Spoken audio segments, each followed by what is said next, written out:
Oui, nous rendons grâce à Dieu pour ces moments et nous prions que l'Éternel nous soutienne suffisamment avec les lacunes de connexion parce que nous voulons l'honorer en ce moment et nous voulons faire sa gloire. Voilà pourquoi nous allons continuer avec ce que l'Éternel a commencé à faire au milieu de nous.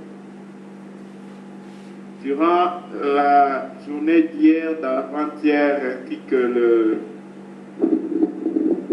le samedi, notre bien-aimé Gauthier nous a été une grande bénédiction avec les thèmes sur lesquels il parlait par rapport à la maison du Père.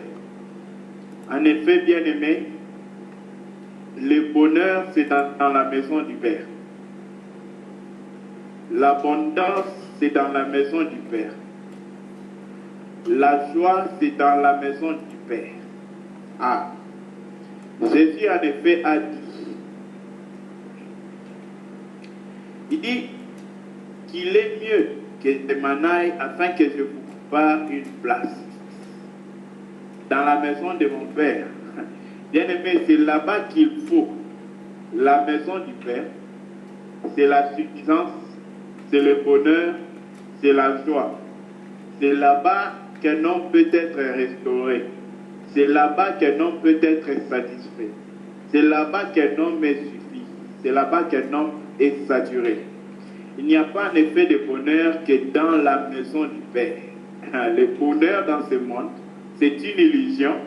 Voilà pourquoi après un temps, ce bonheur-là disparaît vite. Pendant qu'on est encore sur la terre, on n'est même pas monté au ciel. Mais le bonheur-là disparaît déjà. Mais le bonheur dans la maison du Père ne te quittera point. Voilà pourquoi dans David, il dit, la grâce, ton bonheur et ta grâce m'accompagneront. Bien-aimé, quand le bonheur de Dieu t'accompagne, elle demeure avec toi, elle vit avec toi et elle fait tous les chemins ensemble avec toi. Et à la fin, elle ne te quitte pas, elle reste encore avec toi. Ah, voilà pourquoi, bien-aimé, la joie d'un enfant, c'est de rester dans la maison du Père.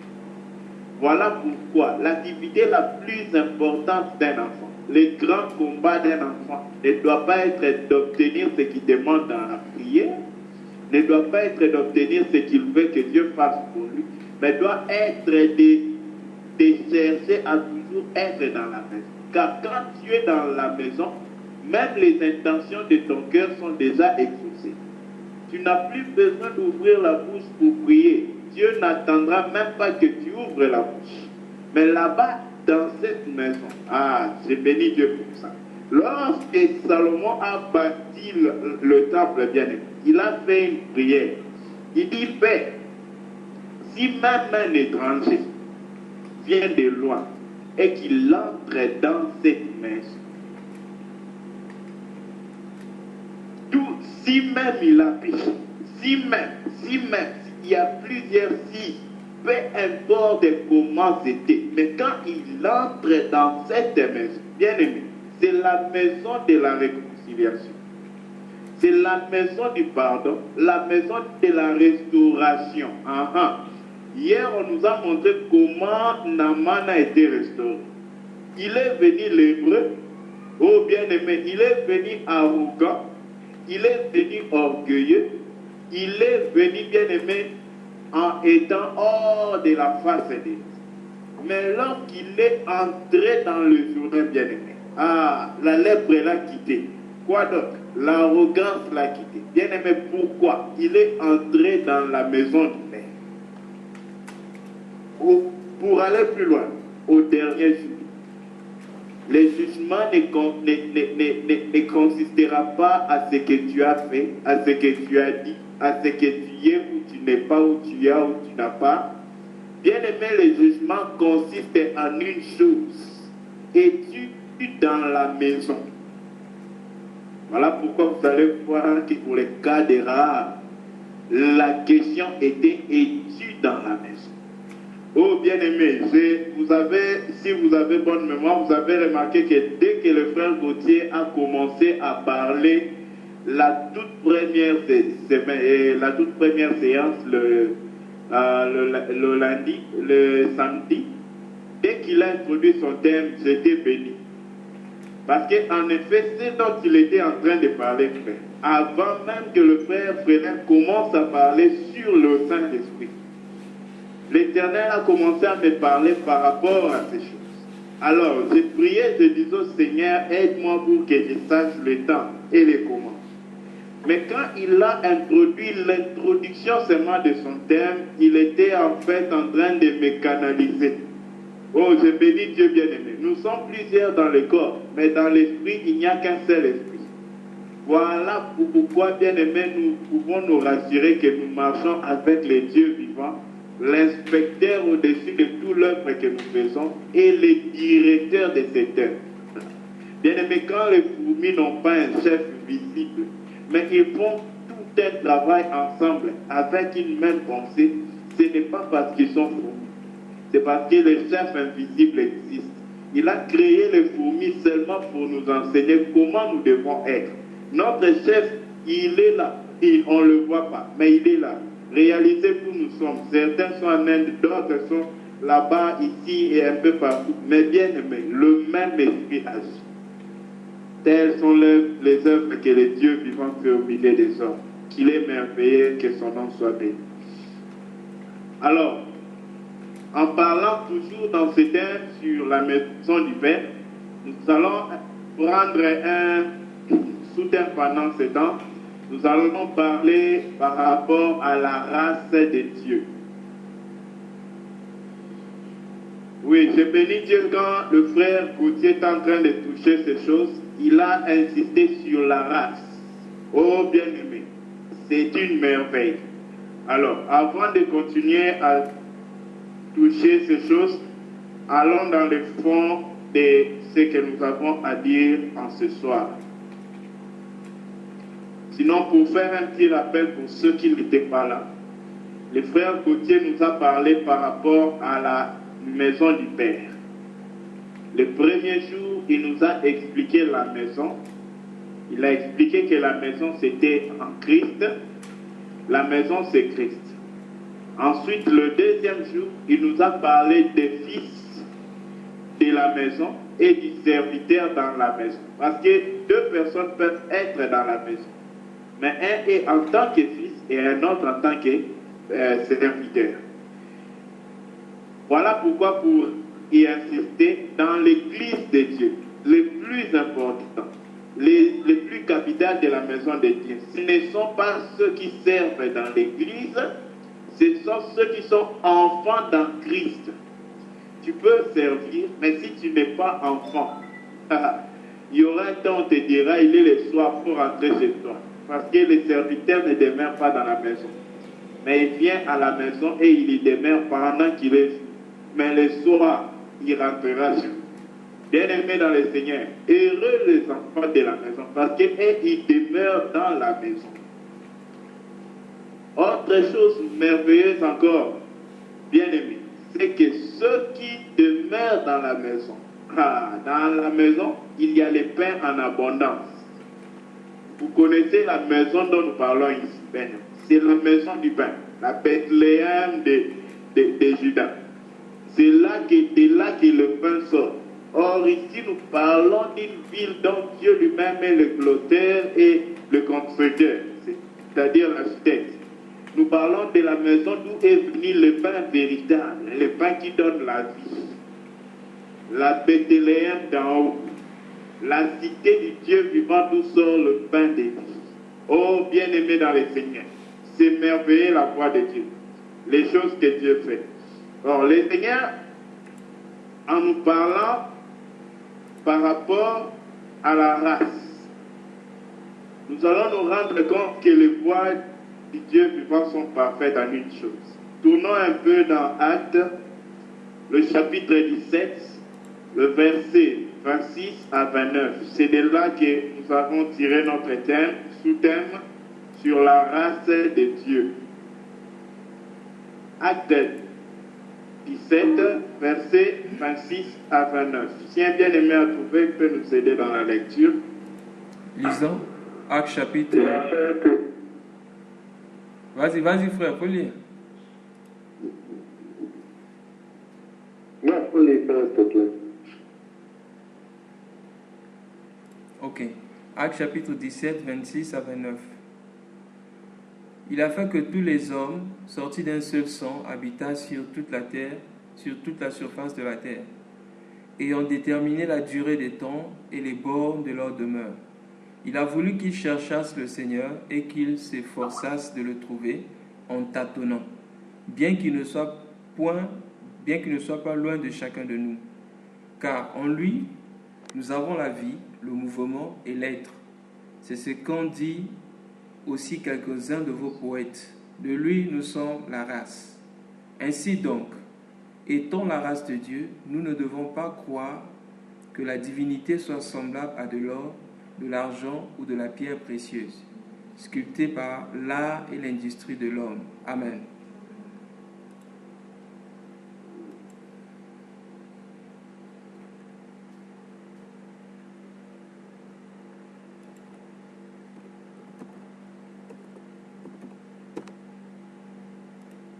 Dit, Dieu a fait, verset 26, que tous les hommes, les tout là est un tout inclusif, il inclut tout homme, tous les hommes, sortis d'un seul sang. Et bien ici, il est d'abord en train d'expliquer la race de l'homme. Soyons très attentifs. Il dit, sortis d'un seul sang. Ce qui faisait la race ici, premièrement, il parle du sang.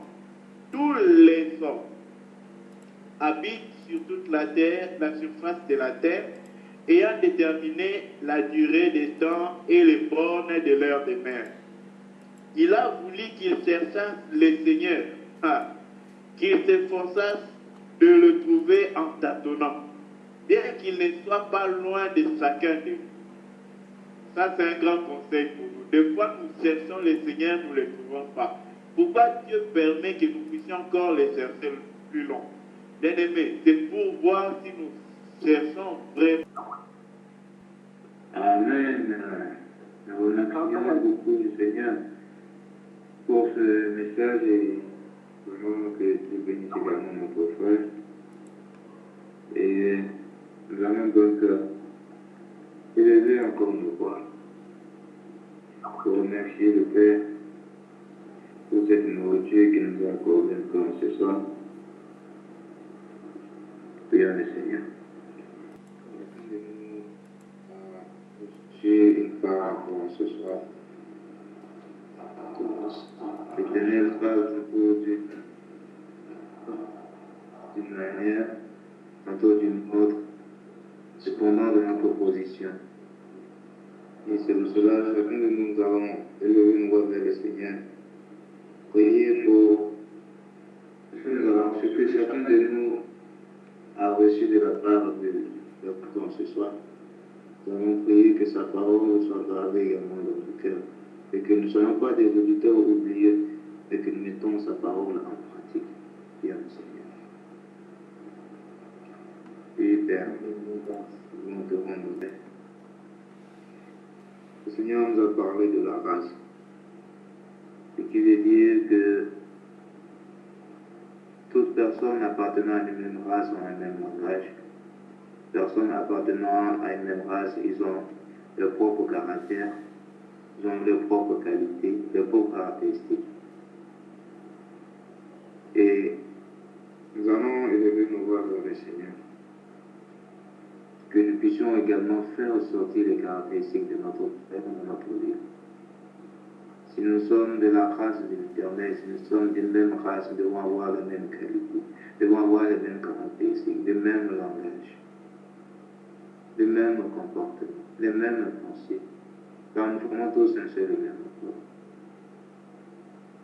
Nous allons prier donc le Seigneur, que le Seigneur nous aide à toujours faire sortir ces caractéristiques-là dans notre vie. Prions le Seigneur. Mais nous sommes toujours en prière. Parlons toujours de la race. Il convient également de savoir de quelle race nous sommes. Il convient également de savoir, de connaître notre position, car la race habite dans la maison du Père. On va dire que cette position-là, Seigneur, cette position-là que nous devons avoir, c'est être dans la maison du Seigneur, être dans la maison du Père. Alors nous allons prier,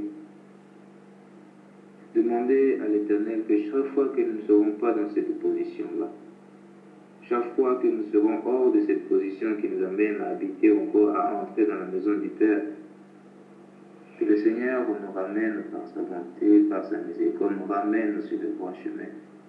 Prions le Seigneur. Oui, nous allons donc prier avec notre frère Gauthier. Prier pour tous les membres de nos familles. Que le Seigneur, par sa lumière, agisse encore dans nos familles respectives. Qu'il illumine également à travers sa parole, que ceux qui n'ont pas encore reçu le Seigneur le reçoivent. Et que ceux qui l'ont déjà reçu persévèrent et gardent toujours foi en lui. Nous prions avec notre frère Gauthier. Te rendons la gloire, nous te rendons l'honneur, toi le véritable Père. Tu es celui-là qui nous soutient, tu es celui-là qui pourvoit nos besoins, tu es celui-là qui connaît nos besoins plus que nous. Seigneur, nous recommandons la vie de tous les membres de nos familles en tes mains. Tu connais ceux par quoi ils sont en train de passer actuellement.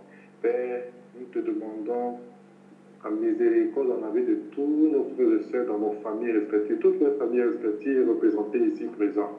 Partout, chacun d'eux se retrouve, Seigneur, dans le monde. Père, qu'ils soient dans le creux de ta main. Père, merci pour ta provision dans leur vie. Père, merci pour les opportunités que tu apportes à tout chacun. Père, merci pour la réussite, le succès. Père, merci d'ouvrir les portes de l'emploi pour certains. Père, merci encore pour la santé que tu accordes à ceux qui étaient malades. Éternel de Tout-Puissant, merci pour tout. Père, à ta miséricorde, comme toi qui nous as tirés à toi, Seigneur, que tu attires encore nos frères et sœurs, Seigneur, les membres de nos familles à toi, que tu renouvelles l'intelligence et de puissant et que, Seigneur, ils parviennent à la connaissance de la vérité. Père, nous te prions pour ceux qui te connaissent déjà. Oh Seigneur, les situations font que de temps. Les situations font que, Seigneur, le Christ doit être désespéré, Père. Père, soutiens, Seigneur. Père, relève ceux qui sont en train de tomber. Père, soutiens ceux qui sont en train de désespérer. Dans le nom puissant de Jésus-Christ. Père, nous prions que tout ce que les malins, les ennemis tentent de faire, Seigneur Jésus-Christ, pour faire tomber tes enfants, Seigneur, pour amener tes enfants dans le désespoir. Père, nous faisons cela à l'échec dans le nom puissant de Jésus-Christ. Et que la gloire te tienne. Amen. Et nous allons également prier par notre sœur Annette. Priez pour tous nos frères et sœurs qui n'ont pas pu se rejoindre à nous ce soir. Que le Seigneur, lui qui connaît les cœurs, lui qui est notre ami fidèle, pourvoie aux besoins de nos frères. Et qu'il apporte, qu'il les fortifie également dans leur vie, qu'ils soient toujours persévérants à la parole, qu'ils aient cette soif-là de pouvoir écouter de lui. Viens avec notre sœur. Père, nous te disons merci pour tout ce que tu as imploré. Nous te disons merci pour la possibilité que tu as donnée aux uns et aux autres de se retrouver ici en ce groupe. Père, nous te disons merci de ce qu'à travers nous, tu as permis que ce groupe puisse pas parce que nous avons envie d'être ici, pas parce que nous aimons ce groupe, mais parce que toi, tu as voulu qu'on les retrouve. Père, nous te supplions de répandre ta bénédiction sur toutes les personnes qui ont ne serait-ce qu'une seule fois participé à cette prière. Où qu'ils soient, quoi qu'ils fassent, Seigneur, étends ta main dans leur vie. Protège-les. S'il existe pour quelque raison que ce soit qui les empêche d'être présents à ce lieu de prière, Père éternel, pour votre nom dans leur vie, afin qu'ils puissent se retrouver ici. Merci pour tout ce que tu fais dans nos vies chaque jour à travers ce groupe. Merci pour ta parole. Merci pour les personnes que tu utilises, ô Père éternel. Que la source d'eau à travers laquelle ils sont abreuvés, nous sommes abreuvés, ne s'arrête jamais. Merci pour ta bonté infinie. Merci pour ce que tu feras dans ce groupe, pour ce que tu es en train de faire. Merci pour toutes choses. Sois glorifié, sois magnifié, sois exalté. Tout l'honneur et la gloire que nous viennent à jamais. Au nom du Saint-Esprit de Jésus. Amen. Amen.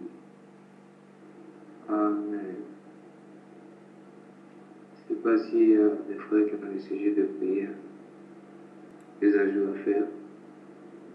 La parole est donnée à tout un chacun. Aux ajouts, s'il y a des frères qui ont des ajouts.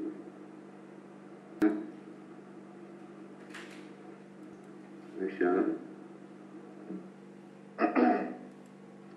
Ma question, c'est par rapport au psaume 150. Au psaume 150, au verset 6, on dit que tout ce qui respire loue l'Éternel. Notre frère nous a, par la grâce de Dieu, exhorté par rapport à l'être. Je remercie l'orange de Dieu et été vraiment béni par ce message puissant. Que Dieu bénisse encore son serviteur. C'est par rapport à l'être. Bon, par rapport à ce que j'ai reçu, ma question est celle-ci. Est-ce que c'est tout le monde qui peut louer l'Éternel? Parce qu'on dit que tout ce qui respire loue l'Éternel. Quand j'ai compris le message d'aujourd'hui par rapport à l'être, je pose la question à savoir si est-ce que tout ce qui respire doit louer l'Éternel ou bien c'est quoi tout ce qui respire? Merci beaucoup. Amen.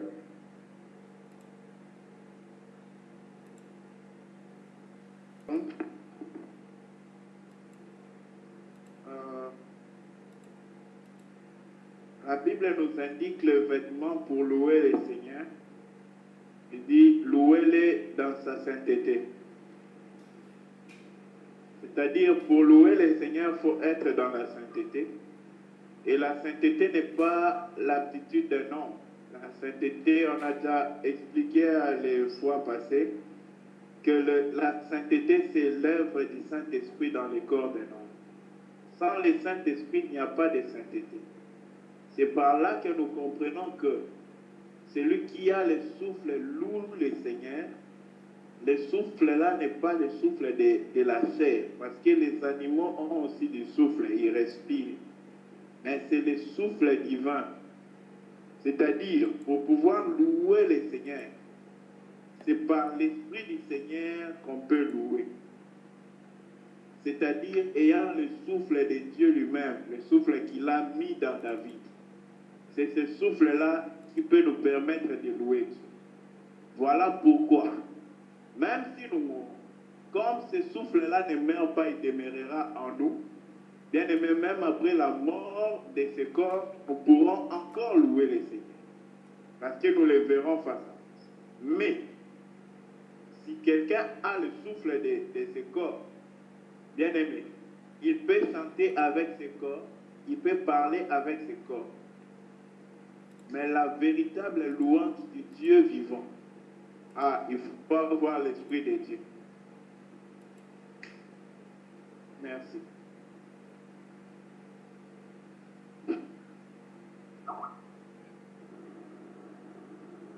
Oui.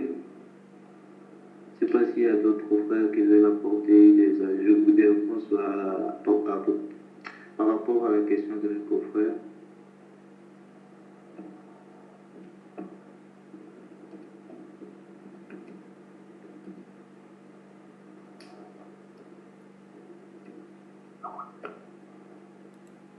Bon.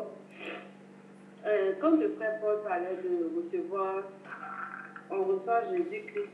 Bon, excusez-moi, je vais aller directement à la question. Est-ce que quand on se fait baptiser et puis on dit que quand Jésus a dit baptisez-les au nom du Père, du Fils et du Saint-Esprit, est-ce que ça veut dire aussi qu'on a reçu attendez, je me perds dans la question. Voilà, baptiser quelqu'un par Jésus-Christ ou baptiser quelqu'un en récitant la formule au nom du Père, du Fils et du Saint-Esprit, c'est pareil, où il y a une différence, c'est-à-dire baptiser par Jésus-Christ pour dire que la personne est vraiment baptisée, que la personne est vraiment sauvée, ou dit d'autres formules. C'est ça ma question.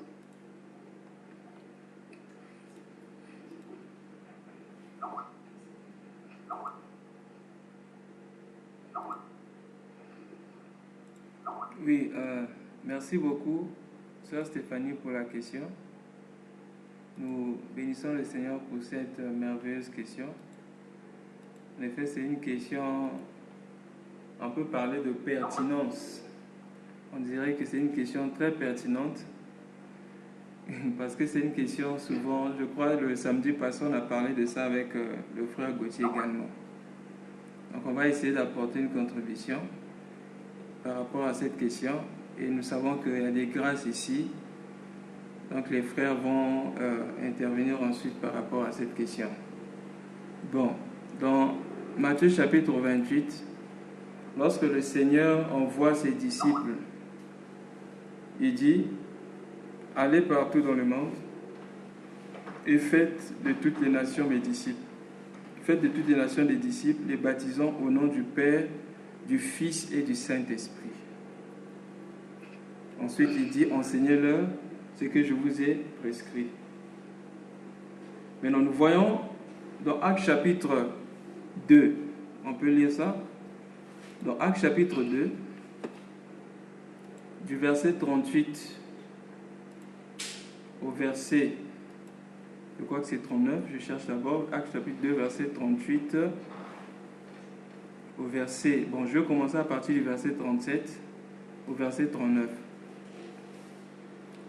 La Bible dit, après avoir entendu ce discours, ils eurent le cœur vivement touché et ils dirent à Pierre et aux autres apôtres, hommes frères, que ferons-nous? Pierre leur dit, répentez-vous et que chacun de vous se fasse baptiser, regardez bien, que chacun de vous se fasse baptiser au nom de Jésus pour le pardon de vos péchés et vous recevrez le don du Saint-Esprit. 39, car la promesse est pour vous, pour vos enfants et pour tous ceux qui sont au loin, en aussi grand nombre que le Seigneur, notre Dieu, les appellera. Lorsque le Seigneur donne l'ordre pour le baptême, il dit au nom du Père, du Fils et du Saint-Esprit. Mais il y a une chose que nous devons savoir. Lorsque le Seigneur enseignait les disciples, il y a une partie où il leur dit, il y a des choses que vous ne pouvez pas comprendre ou supporter maintenant. Mais lorsque l'Esprit de vérité sera venu, lorsque le Saint-Esprit sera venu, il vous conduira dans toute la vérité et il vous enseignera des choses à venir. Et lorsque nous lisons la Bible, nous remarquons que par exemple, lorsque Jésus a dit « Détruisez ce temple, en 3 jours je le rebâtirai », sur place, les disciples n'avaient pas compris ce message. Mais lorsque le Seigneur fut ressuscité des morts, la Bible dit « Ils comprirent cette parabole ». Donc lorsque le Seigneur disait aux apôtres « Allez baptiser-les au nom du Père, du Fils et du Saint-Esprit », il fallait que l'Esprit donne l'explication aux apôtres. Et lorsque les apôtres baptisaient, nous ne voyons plus le nom du Père, Fils, Saint-Esprit revenir, mais ils ont dit simplement au nom de Jésus. Car lui-même disait, tout ce que vous demanderez en mon nom, je le ferai. Et les 3 noms parlent simplement, je peux parler de dispensation, parlent des représentations. On ne peut pas baptiser en utilisant des noms de représentation, mais on baptise par un nom. Voilà pourquoi nous pouvons par exemple lire aussi dans Jean chapitre 14, le verset 23, il dit, si quelqu'un m'aime, il gardera ma parole, moi je l'aimerai, le Père l'aimera, et le Père et moi nous viendrons à lui et nous ferons notre demeure chez lui. Donc le Père et lui là, c'est l'image du Saint-Esprit, parce qu'en ce temps de la fin, lorsque nous recevons la parole, nous disons que le Saint-Esprit qui vit en nous. Quand nous disons que c'est plus moi qui vis, c'est Christ qui vit en moi, c'est le Saint-Esprit qui vit en moi, donc c'est le Christ qui vit en moi, c'est le Père qui vit en moi. Mais il fallait un nom. Aujourd'hui, si tu te lèves devant les démons, tu chasses les démons, tu dis au nom du Père, Fils, Saint-Esprit, les démons vont même te gifler, ils vont se moquer de toi. Parce que le Fils, le Père, le Fils et le Saint-Esprit ont un seul nom. Et ce nom-là, c'est le nom de Jésus. Prenons encore un truc dans les Actes des Apôtres, puisque la Bible dit que nous avons été édifiés par le fondement des apôtres et des prophètes. Comment les apôtres ont baptisé? On peut encore prendre par exemple Actes chapitre 19. Chapitre 19, la Bible dit ceci. C'est Paul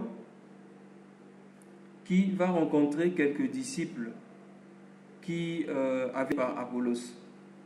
Alors, verset 2, il va demander à ses disciples, avez-vous reçu le Saint-Esprit quand vous avez cru? Ils lui répondirent, nous n'avons même pas entendu dire qu'il y ait un Saint-Esprit. Il dit, de quel baptême avez-vous été baptisés? Ils répondirent, du baptême de Jean. Verset 4. Alors Paul dit, Jean a baptisé du baptême de repentance, disant au peuple de croire en celui qui venait après lui, c'est Jésus. Regardez bien le verset 5. Sur ces paroles, ils furent baptisés au nom de Christ, au nom de Jésus.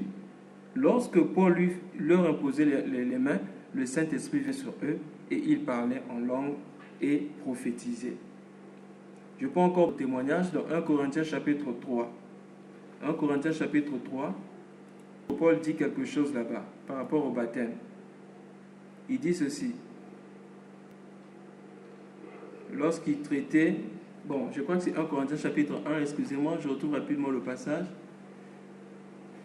L'apôtre Paul était en train de parler. 1 Corinthiens chapitre 1. Je peux prendre le verset 14. Il dit ceci, à partir du verset 14. Je rends grâce à Dieu de ce que je n'ai baptisé aucun de vous, excepté Crispus et Gaius, afin que personne ne dise que vous avez été baptisés en mon nom. Ça veut dire, j'ai encore baptisé la famille de Céphas, de Stéphanas.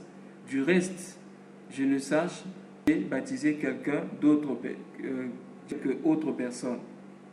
Ce n'est pas pour baptiser que Christ m'a envoyé, c'est pour annoncer l'évangile. Et cela sans la sagesse du langage, afin que la croix de Christ ne soit pas rendue vaine.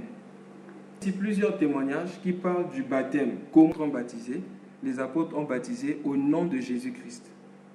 Ils ont baptisé au nom de Jésus.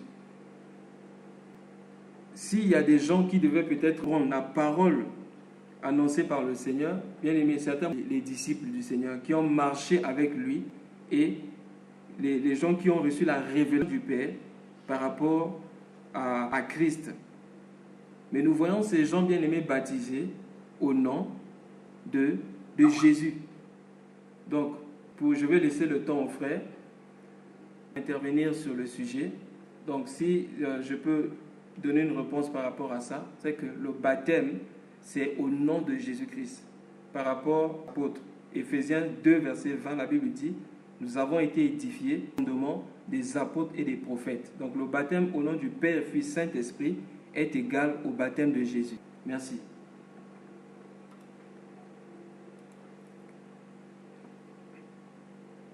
Pour la question de notre sœur.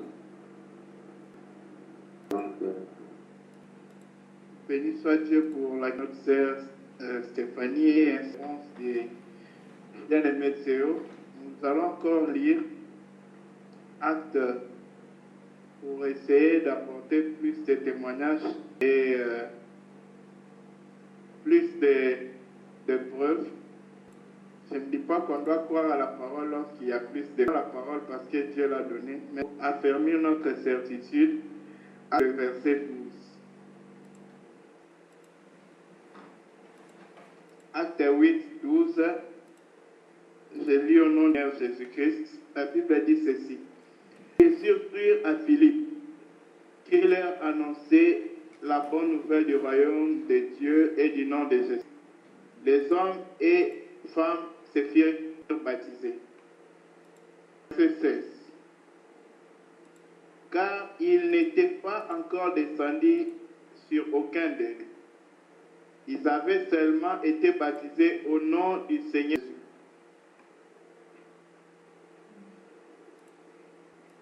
Jésus. Ici encore, on nous explique, c'est au nom de Jésus.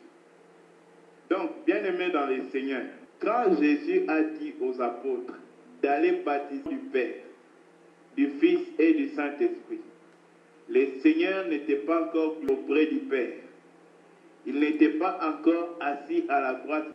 Il n'avait pas encore réuni tout Dieu et toute la terre. Il n'avait pas encore tout conclu. Mais c'est ayant fait toutes ces choses-là qu'il a reçu du Père l'Esprit promis aux apôtres et il a donné l'Esprit qui devait ouvrir l'intelligence des apôtres comme notre bien-aimé Dieu. C'est là que les apôtres pouvaient comprendre. Bien-aimés dans le Seigneur, révélez revêtu d'humilité, a parlé du baptême au nom du Père, du Fils et du Saint-Esprit. Ce n'est pas faux, vrai, mais la pensée parfaite de Christ, que les apôtres ne pouvaient comprendre et qu'ils ne pouvaient parvenir à comprendre que par l'Esprit de Christ, était de baptiser au nom de Jésus-Christ. Voilà pourquoi ces apôtres qui ont écouté la parole de Jésus, nous écoutons ça après eux, et ils étaient les premiers à écouter, qui sont au nom du Père, du Fils et du Saint-Esprit.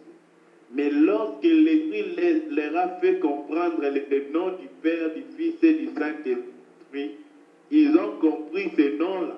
Ah, bien aimé, parce que c'est un seul nom qui est au-dessus de tout. Ils ont été révélés le nom de Jésus est, de celui qui est le nom de Jésus, et du mystère qui est le nom de Jésus. Ils ont compris que pour le pardon du péché, parce que le baptême, c'est pour ceux qui ont péché. Voilà pourquoi Jean-Baptiste voulait dire à Jésus, comment toi tu viens que je te baptise? Bon, toi tu es le saint, moi comment je peux te baptiser? Jésus lui a dit non, faisons accomplir toute la justice. Bien-aimés dans le Seigneur, le baptême c'est pour ceux qui ont péché. Le pardon des péchés sera prêché au nom de Jésus-Christ, ce que la Bible nous dit. Voilà, il fallait être baptisé au nom de celui qui pardonne le péché. Ah, c'est en Christ que le pardon des péchés est rendu réel et palpable. Voilà pourquoi c'est en Jésus-Christ que nous obtenons le pardon du péché. Voilà pourquoi c'est en son nom que nous sommes baptisés, parce que c'est son sang qui a pardonné nos péchés. Et c'est lui la plénitude de toute la divinité de Dieu. C'est en lui, et c'est lui le mystère de tous les cieux, l'explication de toute l'œuvre du ciel sur la terre. Le nom Jésus là, ce n'est pas le petit garçon qu'on a vu à Jérusalem. Il est un mystère éternel. On ne pourra jamais dire assez de ce nom, frère. Abraham l'a vu à tressaillir des gens. 500 années avant Jésus. Il est merveilleux cet homme. Bon, je vais m'arrêter là, merci.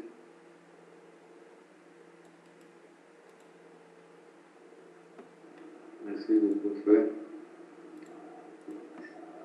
Que le Seigneur soit encore glorifié, que le Seigneur soit révélé encore. Que tout un chacun puisse comprendre encore sa parole. Et cette fois-ci, il y a d'autres questions. Donc, j'ai dit aussi, Vas-y, frère. depuis que Jésus a dit, baptisez-les au nom du Père, du Fils et du Saint-Esprit, il n'y a aucun verset dans la Bible, il n'y a personne dans la Nouvelle Alliance qui a été baptisé au nom du Père, du Fils et du Saint-Esprit. Je dis bien dans la Bible. Il n'y a pas. De tous les apôtres que Jésus a envoyés, ils ont commencé à baptiser après avoir reçu le Saint-Esprit. Et ils avaient compris ce qu'il s'agissait du baptême, c'est-à-dire de celui qui pardonne le péché. Voilà pourquoi ils n'ont jamais baptisé au nom du Père, du Fils et du Saint-Esprit. Et il n'y a personne dans la Nouvelle Alliance qui a été baptisé au nom du Père, du Fils et du Saint-Esprit. Tous ceux qui ont cru ont été baptisés au nom de Jésus-Christ. C'est que tout là, je te remercie. Pardon pour rien.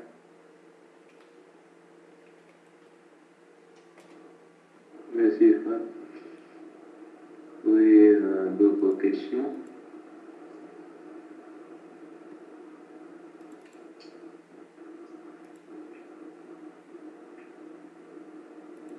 Que dans nous, Dieu de miséricorde, te sommes infiniment reconnaissants. Reconnaissant, Seigneur, mon Dieu, mon roi, pour ta parole en ce soir, reconnaissant pour tous tes bienfaits dans nos vies. Reconnaissant également pour tous ces frères que tu as utilisés encore pour nous parler ce soir, frères et sœurs que tu as utilisés pour nous parler ce soir. Nous élevons nos voix, Seigneur, mon Dieu, mon roi, pour t'élever encore une fois ce soir. Merci, Père éternel, pour cette transformation que tu as encore apportée dans nos vies. Et fortifie-nous encore, Seigneur, mon Dieu, mon roi. Permets que nous puissions toujours rester persévérants, toujours rester, toujours que nous ayons nos yeux fixés de la foi, que nous persévérons toujours dans ta parole, Seigneur mon Dieu. Merci également pour le reste de la journée, encore de la soirée pour chacun de nous. Merci également d'être notre guide et merci également de toujours pouvoir, Seigneur mon Dieu, nos besoins. Et la gloire, l'honneur, de rejeter dans toutes choses. Au nom de notre Seigneur, Sauveur Jésus-Christ, j'ai prié aussi. Le millénium.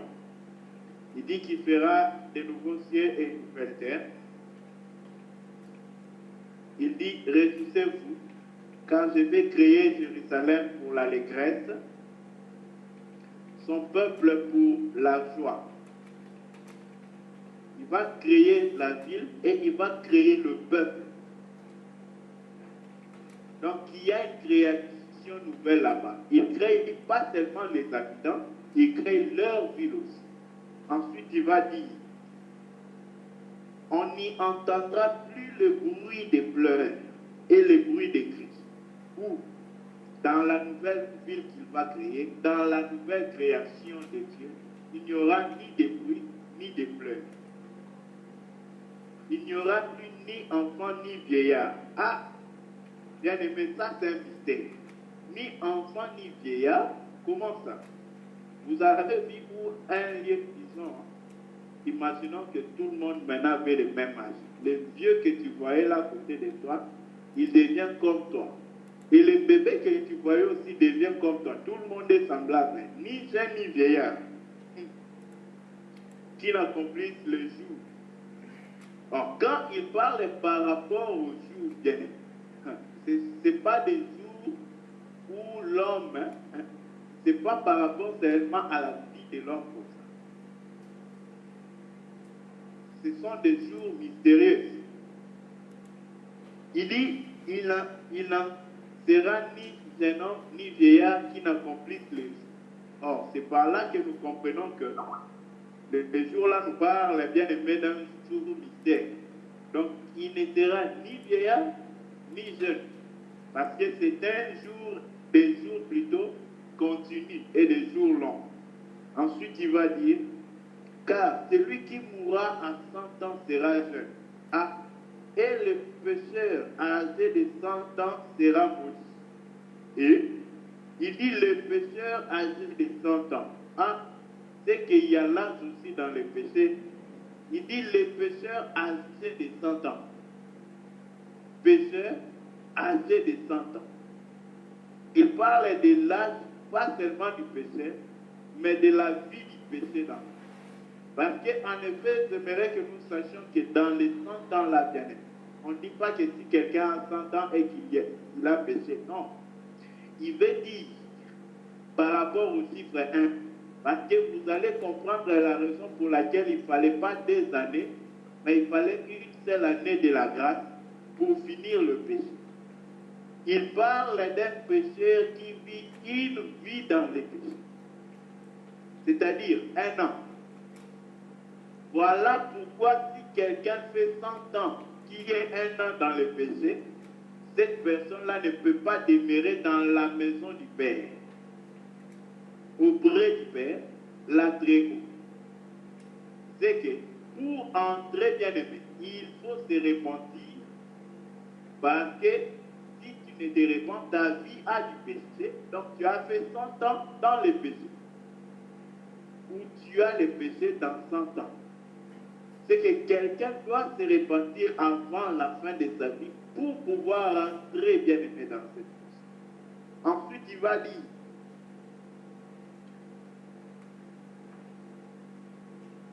ils ne bâtiront pas de maisons, ils bâtiront des maisons et les habiteront, ils planteront des vignes et en mangeront le fruit.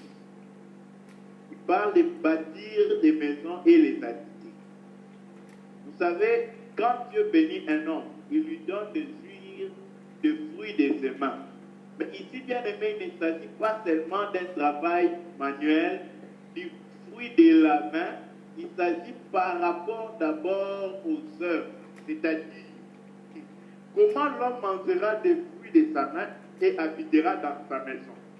Jésus a dit que pendant qu'un homme est sur la terre, qu'il construise déjà sa maison dans les cieux. Car si tu construis maintenant ta maison là où, bien aimé, ni la fourmi, ni la termite ne peut ronger. Ta maison est construite. Quand est-ce que ta maison est construite? C'est le fruit de ton travail ici sur la terre. Voilà pourquoi nous devons être riches en bonnes œuvres. C'est là que nous pouvons entrer là-bas, bien aimé. Si nous sommes riches en bonnes œuvres, nous habiterons notre maison là-bas. Or, bien aimé, heureux l'homme qui est en bas au service des autres, parce que dans la maison du Père, toutes les étoiles n'auront pas le même éclat. L'étoile qui sera le plus proche de l'agneau, l'étoile qui a accepté sa croix dans son humiliation, sa mort, dans sa volonté pendant tout son parcours sur la terre. Il sera le plus proche de l'agneau. Maintenant, si quelqu'un veut, bien aimer, être glorieux dans les cieux, avoir une maison précieuse dans les cieux, c'est maintenant qu'il doit œuvrer pour cette maison. C'est maintenant qu'il faut construire là où, investir là où ni la fourmi ni la termite ne peut prendre.